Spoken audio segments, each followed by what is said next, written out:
అవునమ్మా,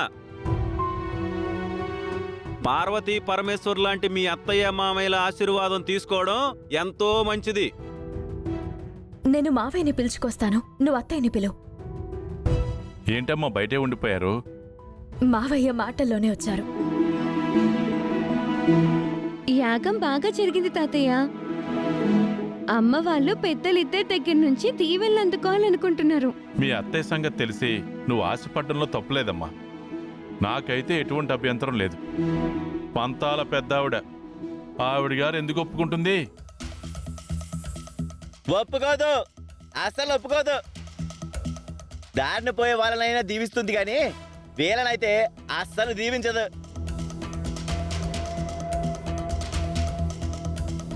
నువ్వు ఈ మధ్య అమ్మ మాటకి అడ్డం తిరుగుతున్నావురా, అందుకే నిన్ను కూడా పట్టించుకోదు.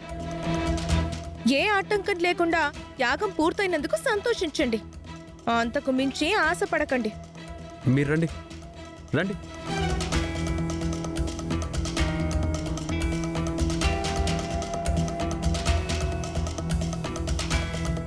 నేను వెళ్ళి అమ్మని పిలుచుకొని వస్తాను, మీరు ఇక్కడే ఉండండి అవని.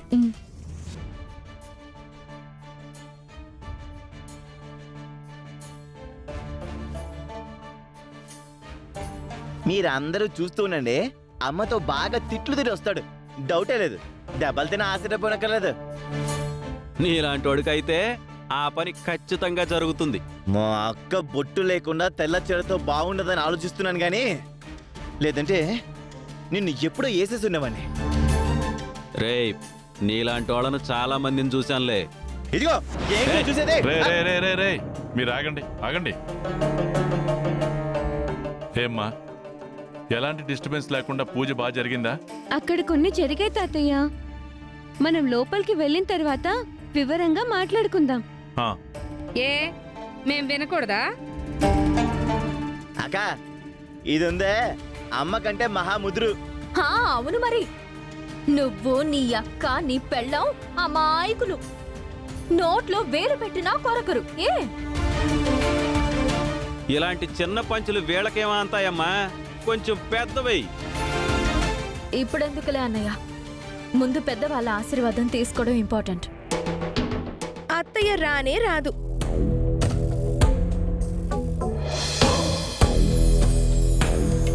నా దగ్గరకొచ్చి సమస్యని చెప్పుకుని ఎంతో గొప్పగా పొగిడారు. అక్షయ్ని తీసుకునమ్మన్నారు. అవని దగ్గరికి వెళ్ళి అడిగితే నేను చేజాచినట్టవుతుంది. ఒప్పుకోకుండా బెట్టు చేసినా చేస్తుంది. ఊరి వాళ్ళకి మాటిచ్చేశాను. ఈ సమస్య నుంచి ఎలా బయటపడాలి? సమస్య తీరిస్తేనే వాళ్ళ దగ్గర నా గౌరవం పెరుగుతుంది.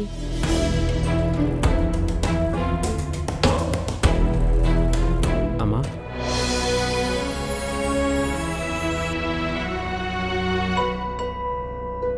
అమ్మా, గుడిలో యాగం మంచిగా జరిగిందమ్మా. అవని మీద కోపంతో మీరు రాలేదు, కానీ తను నా గురించి చేస్తున్న పూజకు నేను వెళ్ళకపోతే బాగుండదు కదా. నేను నీ మాటను ధిక్కరిస్తున్నానని దయచేసి నువ్వు అనుకోవద్దు. ఏది జరిగినా నీ బిడ్డ క్షేమం గురించే కదమ్మా. గుడిలో దైవం ఆశీర్వాదం దక్కింది.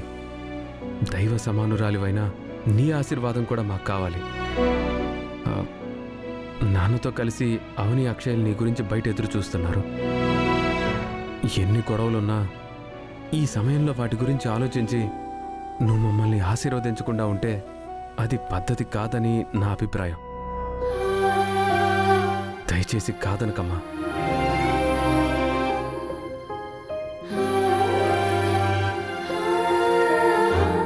సరే పద.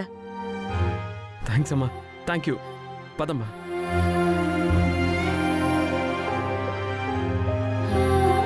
లోపల మన ఒడికి కోటింగ్ ఫుల్గా పడుతున్నట్టుంది.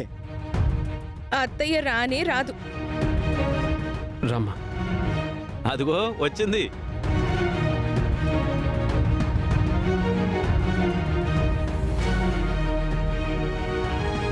శ్రీకర్ ఎంతో బ్రతిమలాడాడు. అందుకే ఆశీర్వదించడానికి నాకు ఎలాంటి అభ్యంతరమూ లేదు. అమ్మా, విడివిడిగా ఆశీర్వదించడం కాదు, ఆ ముగ్గురిని కలిపి ఆశీర్వదించాలి. తెలుసు. నువ్వు ఒక్కదానివే కాదమ్మా, నాన్నతో కలిసి దీవించాలి. అది కూడా తెలుసు. అమ్మా ఏమైందమ్మా నీకు? వీడు నీకు ఏం మాయమాటలు చెప్పి ఏంటది మెస్మరైజ్ చేసి నిన్ను తీసుకొచ్చాడు వీడు. వీళ్ళు గుడికి బయలుదేరినప్పుడు చిటపట్ల ఆడిపోయారు కదా, మరిప్పుడు మీరు ఇలా మారిపోయారేంటి? ఇక మీరేం మాట్లాడకండి. నాకు అవని మీద అక్షయ్ మీద కోపం ఉన్నా వీళ్ళు చేసిందైతే నా కొడుకు గురించే కదా, అందుకే కోపం తగ్గించుకున్నాను.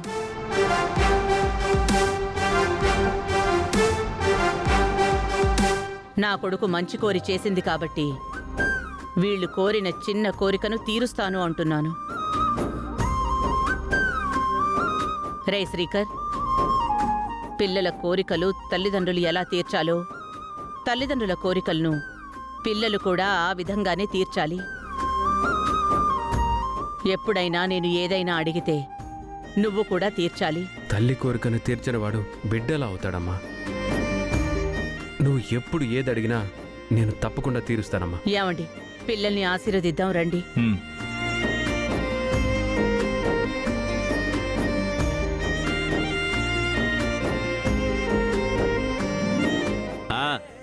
ఇంతకీ అక్షంతలేవి? నేనెళ్ళి తీసుకొస్తానుండండి. నా దగ్గర ఉన్నాయన్నయ్య.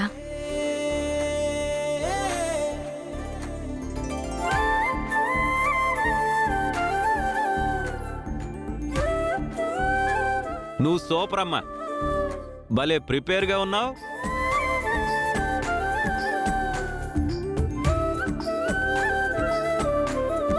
తీసుకోండి అత్తయ్య, తీసుకోండి మావయ్య.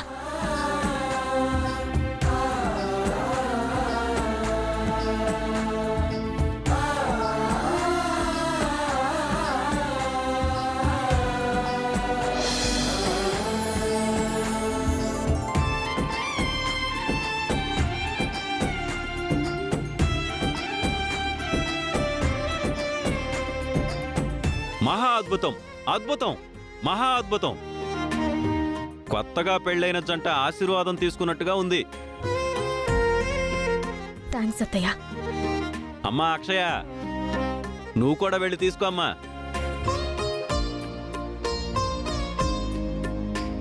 నన్ను ఆశీర్వదించు నానమ్మా.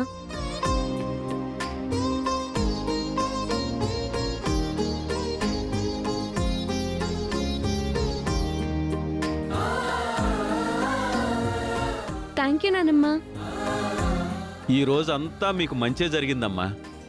అవునన్నయ్య, పూజారి గారు చెప్పినట్టు విశిష్టమైన రోజు నాడు మాకు దైవంతో పాటు పెద్దల ఆశీర్వాదం కూడా దొరికింది. నేను నా బిడ్డ అదృష్టవంతులం.